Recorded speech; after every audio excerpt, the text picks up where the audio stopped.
Hey guys, welcome back to Spud Run Golf.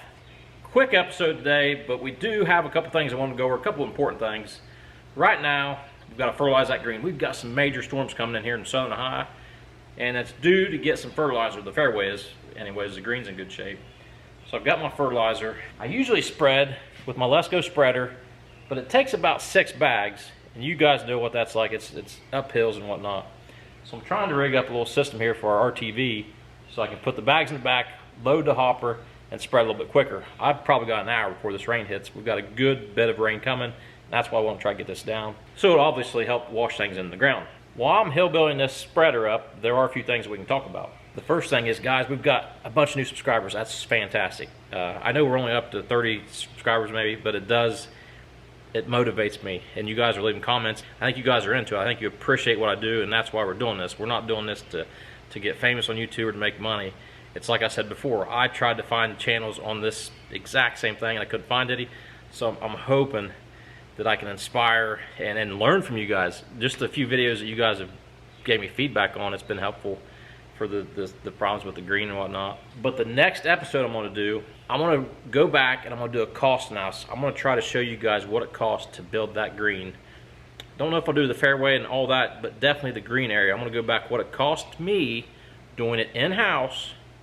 And then I'll also put a cost associated with what I think it would cost to pay somebody to do the dirt work, some of the other things. So I think that's going to be a big video, which leads me to my last important point that I would like your guys' feedback on. I feel like the name Spud Run Golf is a little generic. I feel like it means a lot to me to kind of call it that for some other reasons. But I really think that this next video, and you guys are here on the ground floor, don't get me wrong, you're here on the ground floor with me, Jeremy, here in Southern Ohio. I think we should look at changing the name to include more of a private golf hole or backyard golf hole, the adventures of a backyard golf hole. I don't know. I really haven't put a lot of thought into it. I just know before I do that next video with the cost associated with it, because honestly I think it has potential to reach a lot of people if I do the video correctly and tell a good story. I think it's exciting for a lot of people to see what it would cost to do that. And like I said, I just think the name Spud Run Golf is a little generic. Maybe it's, I don't know. There again, I'm scratching my head. I do that when I don't know. So guys, put your thinking caps on. Leave a comment. Tell us what you think would be a cool name that would attract people to make it memorable. And just something that would be a little bit better than Spud Run Golf. So, all right, let's carry on.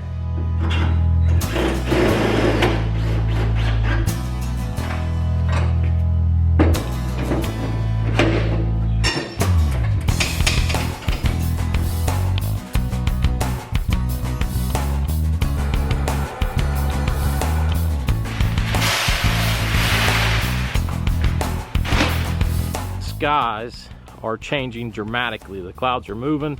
It's getting darker.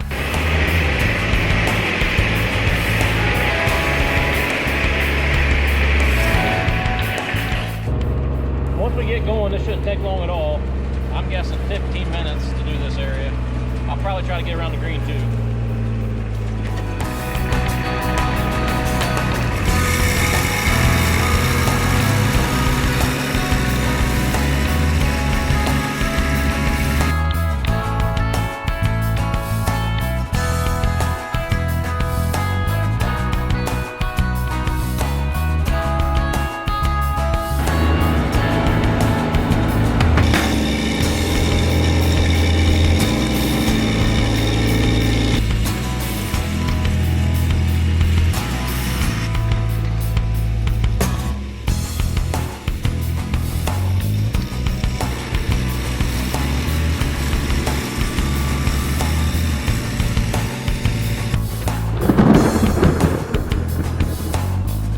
It's coming.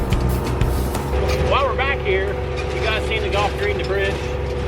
Let me show you my little building where I parked the Toro at, the little Greensboro. So here we have a wood shed that I built using our portable sawmill. That's all poplar. That was, well, see that tree right there? I cut that tree down and used the logs to cut 100% of that structure, not including the metal roof, but the rest of it is from that tree right chow. Pretty cool story. That little portable sawmill is super handy out here on the the farm, the golf course, whatever you want to call it. It's right, Chaz, where the Toro stays.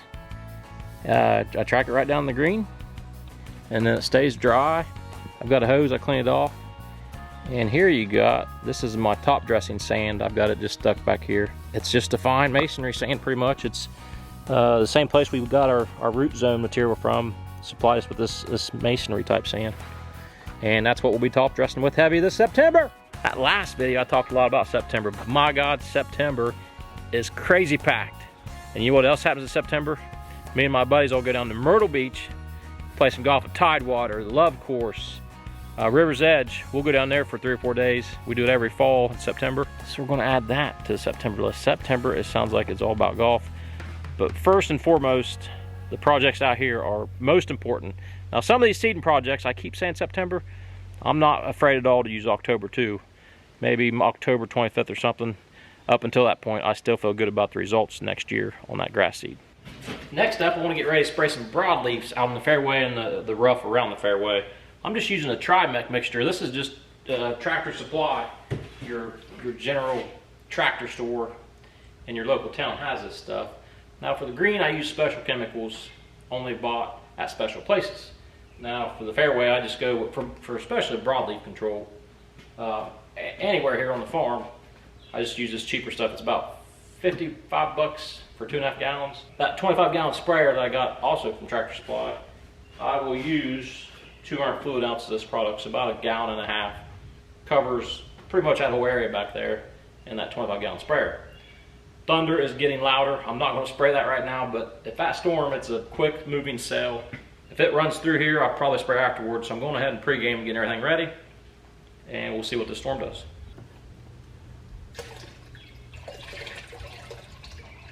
Now also when I spray this, I like to use a spray indicator such as this. I also got this Tractor Supply. I don't use this when I spray total vegetation control because I'm always spraying in the gravel and stuff and around concrete. But when I'm doing, especially out in the fairway, I really like to see where I've been. You know, you can guess at this without any indicators. It's tough to do. So to get good coverage, I'll use this to help me locate my path. And guaranteed, hands are clean. Watch me go when I'm done with this. I don't care what you do, you get blue all over you. And this stuff is highly, a little bit of blue already. So this only takes about 10 ounces. Actually, not even that much. Not too bad. Papa Smurf in the house.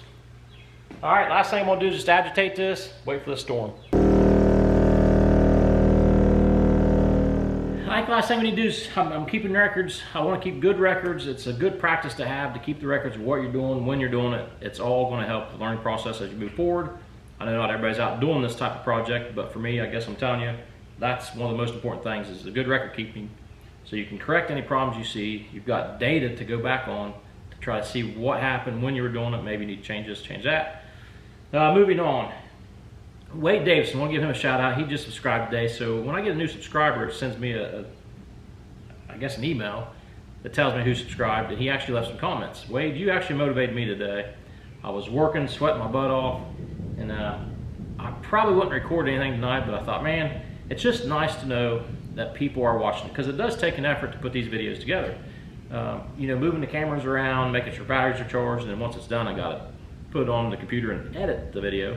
I love doing that, don't get me wrong, but it's just nice to know that somebody's out there watching, and I really appreciate the comments because it motivates me, it keeps me in the game, and makes it interesting. The thunder is getting louder. It's coming, fellas. I tell you, it's coming. Wade's up in Northern High. It probably already hit Wade hard and heavy. Now it's coming down to Southern High to hit us here at Spudder Golf. Don't hesitate to leave us a message down below this video. Shoot me an email if you got an idea for the new channel name. If you've got an idea of some pointers for the next video on the green cost of construction, I think that's going to be a well-received video, especially if I can tell a story and at the same time have some interesting information in that video on how much it costs. Because I've always said I think this is obviously a dream of mine forever, and I think it's a dream of others. And for me to be able to put these videos out there for other people to see that it is a reality, you can do it. You obviously need some land and a little money, and some equipment helps, and some knowledge. So So guys, as the records are grouped down and as the storm rolls in, thanks for watching, thanks for playing with us.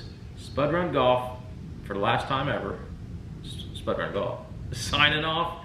Thanks for watching, thanks for playing with us. Spud Run Golf, over and out.